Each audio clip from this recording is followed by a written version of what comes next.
Bismillahirrahmanirrahim. Assalamualaikum warahmatullahi wabarakatuh. Alhamdulillah wa syukurillah wa la ilaha illallah wallahu akbar. Allahumma sholli ala sayyidina Muhammad wa ala ali sayyidina Muhammad.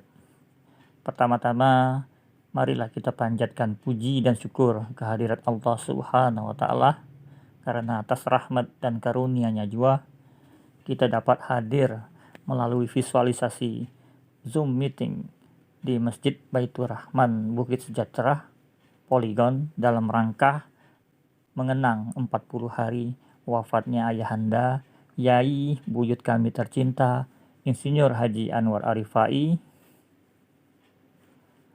bin Ahmad Syani Kailani. Salawat dan salam tak lupa kita panjatkan kepada junjungan kita Nabi besar Muhammad sallallahu alaihi wasallam beserta keluarga, sahabat, dan kelak pengikutnya di akhir zaman. Amma ba'du. Inna lillahi wa inna ilaihi raji'un. Segala sesuatu berasal dari Allah dan akan kembali kepadanya. Hari ini Minggu 20 Februari 2022, tepatnya 40 hari yang lalu ayahanda kami menghadap ke rahmatullah, meninggalkan anak, cucu, cicit-cicitnya yang mencintainya. Kepada Bapak, Ibu, saudara-saudari sekalian yang telah bergabung dalam Zoom meeting ini, saya Tri Hidayat F mewakili keluarga besar mengucapkan terima kasih yang sebesar-besarnya kepada Bapak, Ibu, saudara-saudari sekalian yang telah ikhlas untuk bertahlil dan mendoakan almarhum. Semoga amal kebaikan kita semua dibalas Allah dengan sebaik-baiknya. Amin ya Rabbal Alamin. Kemudian selanjutnya adalah tentang kisah hidup almarhum ayahanda kami ini. Ayah kami ini dilahirkan di Palembang, tepatnya 14 Desember 1935 atau 86 tahun yang lalu, di Soak Bato, 26 Ilir, Palembang.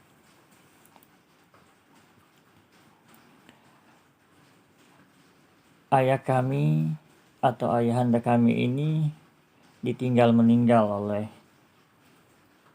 baknya atau ayahnya umur 2 tahun, kemudian umur 6 tahun ditinggal meninggal oleh mbiknya atau emaknya. Dan sejak kecil ayahanda kami sudah terbiasa hidup mandiri dan dia diasuh oleh bibi-bibinya, wak-cek dan wak-cik. Sejak kecil ayahanda kami ini hidup mandiri dan ia termasuk sosok manusia yang beruntung yang diberi Allah dengan banyak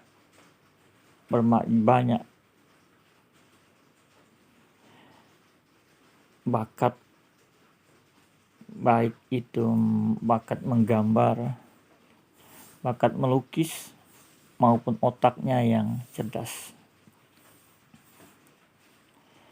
Sejak sekolah SD atau SR saat itu, kemudian SMP sampai SMA, beliau bisa menyelesaikannya dengan juara kelas.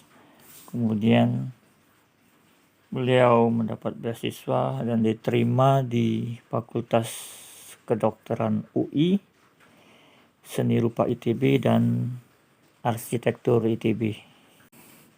Beliau saat itu memilih Arsitektur ITB karena sesuai dengan tempatnya bekerja di Kota Praja atau Kota Madya Palembang. Almarhum menamatkan sarjana arsitektur ITB tahun 62 dan sekaligus sebagai sarjana arsitek pertama di Kota Palembang. Kemudian setelah itu baru disusul oleh Pak Insinyur Kemas Haji Madani Idrus, Pak Momon, dan seterusnya. Setelah lulus sarjana arsitektur ITB tahun 62, almarhum atau beliau ini mengabdi ke Kota Madya atau Kota Praja Palembang tahun 62.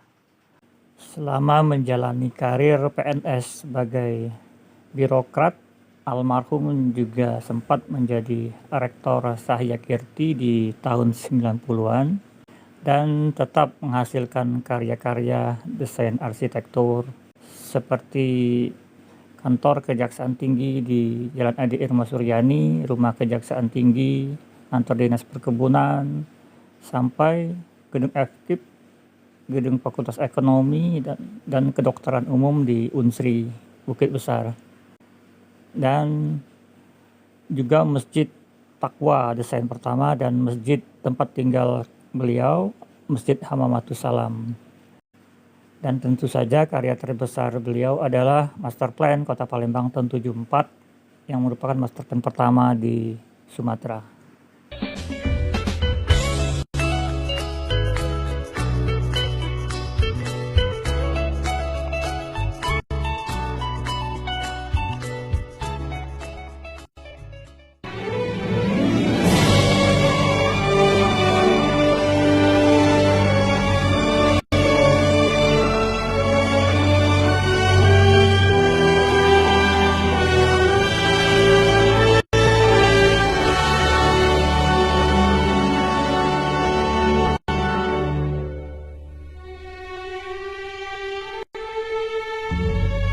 Jembatan Amanat Penderitaan Rakyat atau Ampera yang merupakan ikon Kota Palembang yang membelah wilayah Kota Palembang menjadi seberang ulu dan ilir, ternyata dibangun dari dana pampasan perang oleh Jepang yang telah menjajah Indonesia.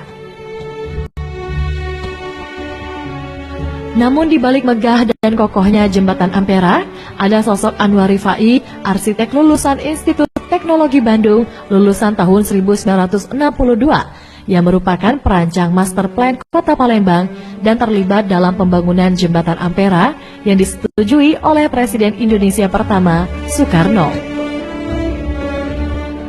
Dalam ingatan Anwar masih jelas ketika ia menjabat sebagai Kepala Dinas Tata Kota Palembang tahun 1971. Proses pembangunan Jembatan Ampera diawali dengan penentuan titik awal pembangunan yang dipusatkan di tengah Kota Palembang. Setelah titik awal pembangunan ditentukan dan dibangun, Anwar mulai merancang pembangunan master plan Kota Palembang jangka panjang dari 1974 sampai 1994. Terbangunnya Jembatan Ampera ini, nah itu sebenarnya tadinya banyak masalah. Ada yang mau menentukan pasar Kuto, ada yang mau menentukan di pasar Sekana.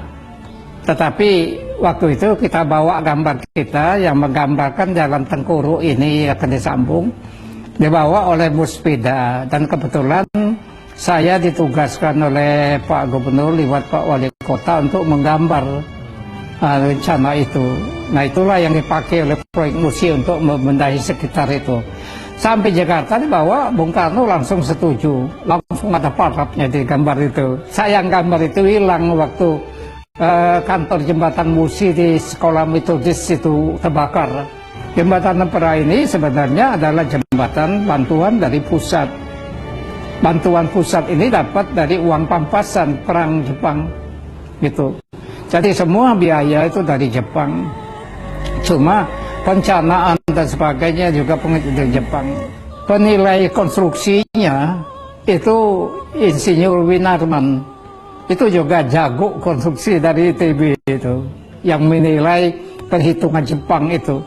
Jadi Jepang hitungnya dikoreksi oleh orang kita, jadi tidak sembarangan itu, orang kita sendiri meriksanya.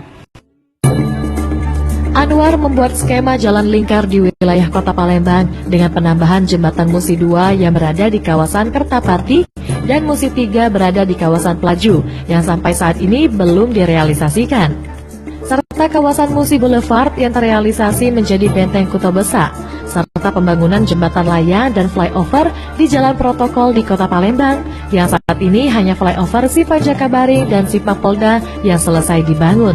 Iya, jadi pada tahun 72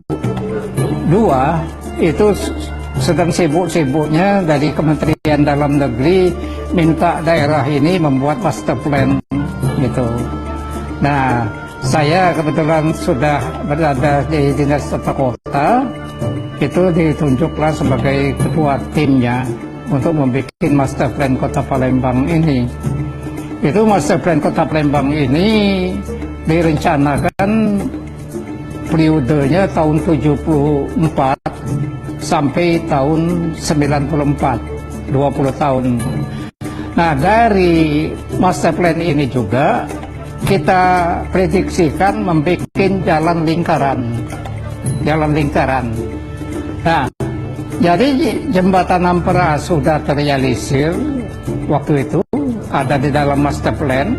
Kemudian jalan lingkar juga jembatan Musi 2 itu juga ada dalam master plan kita, itu terrealisir. Kemudian yang belum terrealisir jembatan Musi 3 di Pelaju itu. Jadi yang Kertapati Musi 2 sudah rampung. Cuma yang di Sungai Gerong Pelaju ini, yang Pulau Kembaru ini yang belum rampung sampai sekarang itu. Jadi sistematikanya itu walaupun belum 100% sudah berjalan sempurna, sudah berjalan bagus. Tapi karena prediksi kita tentang kemampuan biaya itu masih juga belum begitu persis, sehingga membiayai itu selama 20 tahun masih belum tercapai juga. Jembatan Ampera yang sampai saat ini dilihat masih nampak kokoh dan kuat, ternyata telah mengalami perbaikan mulai dari fungsi jembatan yang tidak dapat lagi dinaikkan dan diturunkan seperti fungsi awal. Dan beberapa bagian seperti tiang penyangga di bagian dasar Sungai Musi yang telah direnovasi. Ya, jadi karena sudah banyak keropos, sudah banyak kabel-kabelnya dimakan tikus, dicuri dan sebagainya, dan dipikir juga tidak efektif untuk ngangkat itu karena lalu lintas di situ terlalu ramai, maka disimpulkanlah oleh kita, bandul itu kita nonaktifkan, jadi isinya kita buang semua. Itu juga dari pusat. Kemudian ada juga beton-betonnya diperbaiki, disemprot dan sebagainya itu. Ya, kalau dulu diperkirakan itu bisa bertahan sampai 50 tahun katanya, kalau waktu itu. Jadi kalau sekitar tahun 60, 50, ya harusnya 2010, 2016 inilah umurnya itu sudah harus jangan dibebani terlalu berat lagi. Jadi harus ada jembatan-jembatan lain lagi sudah yang membantu itu. Dan dia masih cukup kokoh artinya. Dan dia terus dilakukan evaluasi terus, direnovasi setiap waktu itu. Asal yang penting jangan dibiarkan bebannya dan mendapatkan rumah dari Wali Kota Madia Palembang saat itu, Pak Abdullah Qadir, di Jalan Merpati nomor 6 Pesika, tempat kami adik-beradik dilahirkan dan dibesarkan. Namun tahun 2008 kami pindah ke Bukit Sejahtera dan ayah wafat juga di rumah ini.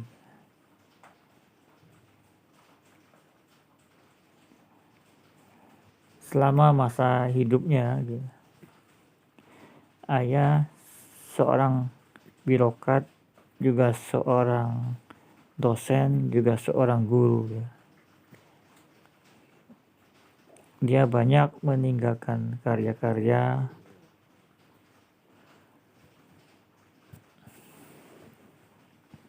dan juga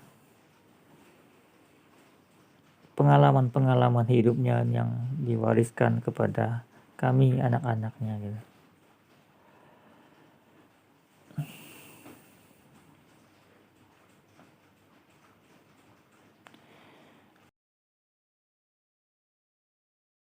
Bagi ayah kami, beliau ini sudah mengalami hidup yang lengkap, yaitu berasal dari bayi, kemudian mengalami juga hidup sebagai bayi lagi di masa tuanya. Allah memberikan kepada almarhum ayah kami ini kesempatan umur yang panjang sampai 86 tahun. Dan selama hidup beliau banyak memberikan nasihat iktibar kepada kami anak cucunya, bagaimana hidup dan kehidupan. Namun pada hakikatnya hidup masa lalu itu adalah mimpi bagi masa sekarang, dan masa sekarang ini juga akan menjadi mimpi di masa depan. Dan pada akhirnya kita akan tidur panjang menunggu di alam barzah sampai dibangkitkan di alam akhirat. Itulah sesungguhnya kehidupan yang akan kita jalani kelak. Demikian yang kami sampaikan tentang kisah dan riwayat hidup almarhum ayahanda kami, Insinyur Haji Anwar Arifai. Sekali lagi kepada peserta Zoom meeting yang sempat hadir dan berkenan memberikan doa kepada almarhum ayahanda kami, kepada Bapak, Ibu, saudara-saudari sekalian, saya mewakili keluarga besar mengucapkan banyak terima kasih dan semoga Allah membalas kebaikan kita dengan sebaik-baiknya. Amin ya Rabbal Alamin. Akhir kata saya akhiri dengan ucapan sallallahu ala nabiyina Muhammadin wa ala alihi washabihi ajmain. Wabillahi taufik wal hidayah. Wassalamualaikum warahmatullahi wabarakatuh.